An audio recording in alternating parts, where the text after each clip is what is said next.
حضرت امام ترمذی، نسائی اور ابو داؤد نے حضرت سعد بن ابی وقاص رضی اللہ تعالیٰ عنہ سے ایک روایت نقل کی ہے۔ فرماتے ہیں کہ رسول اللہ صلی اللہ علیہ وآلہ وسلم ایک خاتون کے پاس تشریف لائے۔ وہ شارحین حدیث کے مطابق ام المومنین حضرت ام جویریہ سلام اللہ علیہا تھی۔ وہ کھجور کی گٹھلیوں یا کنکریوں پر کچھ پڑھ رہی تھی۔ حضور نے پوچھا کیا پڑھ رہی ہیں؟ عرض کی آقا میں اللہ کی تسبیح کر رہی ہوں۔ تو سرکار نے ارشاد فرمایا الا اخبرک بما ہوا ایسر علیک، کیا میں آپ کو کچھ ایسا پڑھنے کو بتاؤں جو اس سے زیادہ آسان ہو آپ کے لیے، یعنی پڑھنے میں مشقت تھکاوٹ کم ہو لیکن اجر بہت زیادہ۔ عرض کی حضور یہ کرم تو ضرور فرمائے۔ تو رحمت کونین صلی اللہ علیہ وآلہ وسلم نے آپ کو ایک تسبیح سکھائی۔ وہ تسبیح کیا ہے؟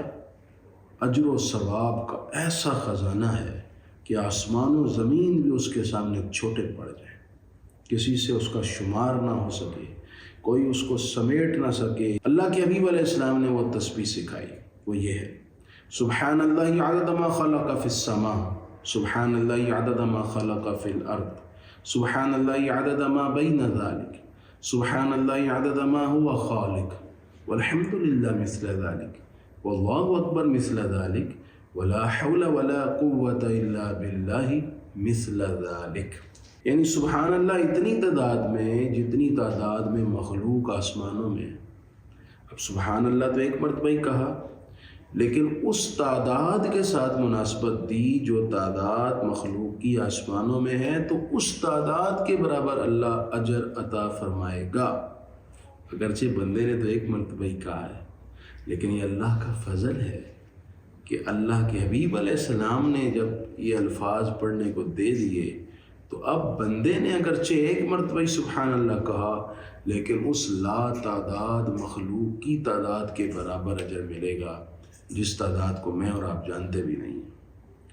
اسی طرح فرمایا سبحان اللہ اتنی تعداد میں جتنی تعداد میں مخلوق زمینوں میں، اور سبحان اللہ اتنی تعداد میں جتنی تعداد میں مخلوق آسمان و زمین کے درمیان میں ہے، اور سبحان اللہ اتنی تعداد میں جتنی تعداد میں مخلوق قیامت تک پیدا ہوگی، اتنی ہی تعداد میں الحمدللہ، اتنی ہی تعداد میں اللہ اکبر، اور اتنی ہی تعداد میں لا حول ولا قوت الا باللہ۔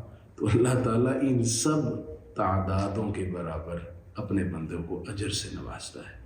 اب 4-5 سیکنڈز لگتے ہیں یہ پڑھنے میں، لیکن اجر کسی کے شمار میں نہ آ سکے۔